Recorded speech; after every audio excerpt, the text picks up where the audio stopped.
le cycle d'engendrement de la théorie des 5 éléments. Afin de préserver notre écosystème, les 5 éléments de la nature dépendent les uns des autres pour maintenir l'équilibre. Selon la médecine chinoise, il en va de même dans notre corps physiologique. Si un système est déréglé, tous les autres seront affectés. Examinons le cycle d'engendrement de la théorie des 5 éléments de la nature. Le bois génère le feu. Nous avons besoin de bois pour faire du feu et rester au chaud.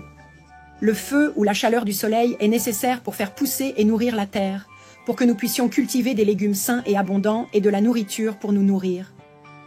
La terre génère le métal ou le minéral. Si notre terre est saine, nous aurons des aliments pleins de minéraux, de nutriments, de potassium, de magnésium et de fer.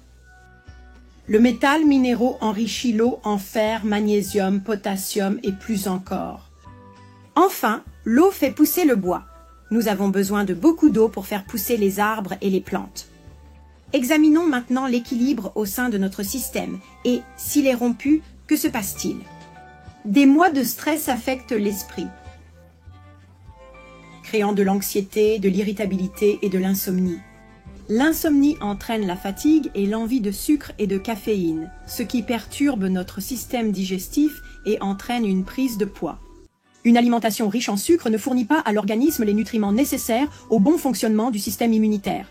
Et c'est alors que les rhumes, les grippes et les infections réapparaissent. Ainsi, le stress qui entraîne des insomnies, des fringales et des excès alimentaires, un système immunitaire affaibli, fait vieillir l'organisme beaucoup plus rapidement avec l'apparition précoce du diabète, de l'obésité, de l'hypertension artérielle et bien d'autres choses encore. Enfin, le surpoids exerce une pression sur nos articulations et provoque de nombreuses douleurs. En fin de compte, un écosystème équilibré dans notre corps est la clé de la santé. C'est ainsi que fonctionne la médecine chinoise.